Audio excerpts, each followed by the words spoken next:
Okay, we made it to the third video.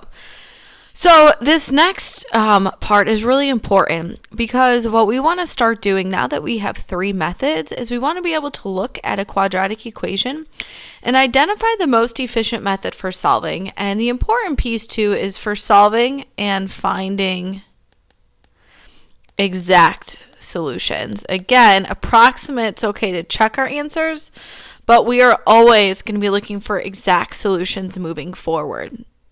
So the hard part about this is our answers may vary, and it's okay. So I can't just give you an answer key, okay?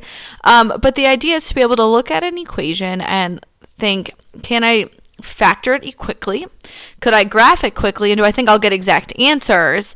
And or should I use inverse operations, which tells me I can isolate a binomial or an x squared term efficiently?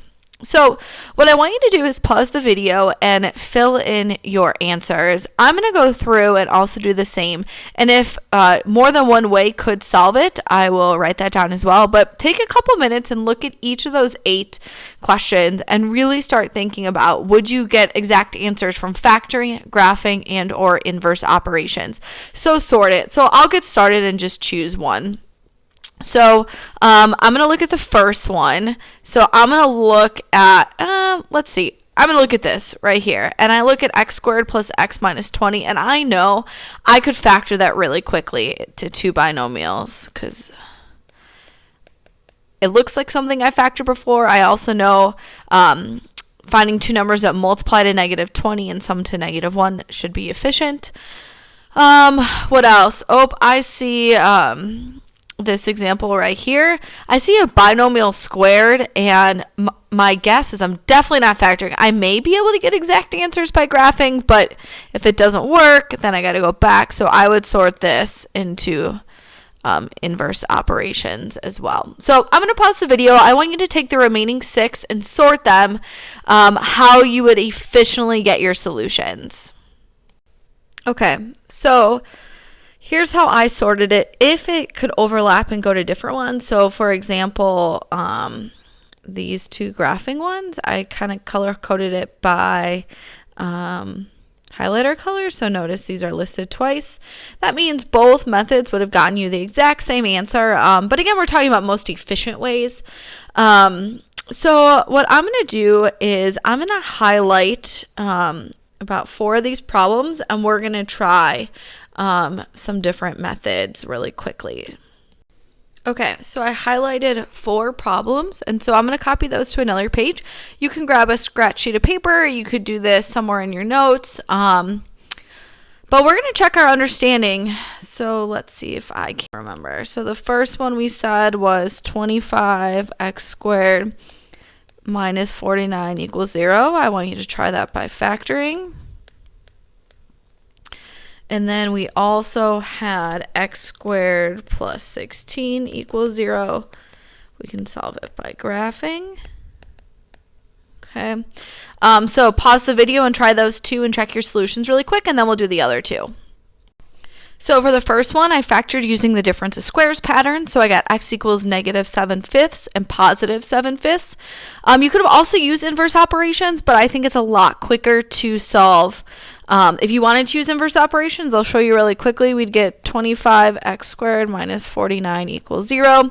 I'm going to move the 49 to the right side. By adding it, I'm going to divide both sides by 25. So I get x squared equals 49 25ths. And then remember how to undo squares. I take the square root. So I get x equals plus or minus 49 25ths. And then the square root of 49 is 7. The square root of 25 is 5. And so that's how we get our 2 solutions that way. So if you look, I think the left side by factoring is a lot more efficient than the right side, but both of them would get us our exact answer, and you could use any methods, either method on the test. The next one, I chose graphing. I typed y equals x squared plus 16 in my calculator. It did not cross my x-axis, and you didn't even have to show work. You could have automatically said no real solution. Don't forget the word real, because there are 2 solutions. They are imaginary, but again, we don't find those in this class. Okay, here are 2 more. So I want you to find these using inverse operations. Factoring absolutely would not be efficient at all. Graphing maybe, but you don't know what type of solutions. We may get approximate solutions, and then we'd have to switch to inverse operations anyway to get our exact solutions. So I see that I can easily isolate y and x squared in both these. So pause the video, try them, and check your answers. Okay. So as you work through these, we get our two exact answers. So the first one should be y equals plus or minus 2 root 6. Again, I got the 2 root 6 by simplifying square root of 24. The largest perfect square that divided into it was a 4. And then by root 6, so that's where I get the 2 root 6. Don't forget your plus or minus, which indicates our two solutions, because remember, all quadratics have two solutions. For the next one, we got square root of 2. X equals 2 plus or minus root 2. And then we always ask ourselves, can I simplify that radical? And in this instance, the answer is no. So we just use inverse operations by adding 2 to both sides to isolate x to the first. So that's where we get the x equals 2 plus or minus root 2.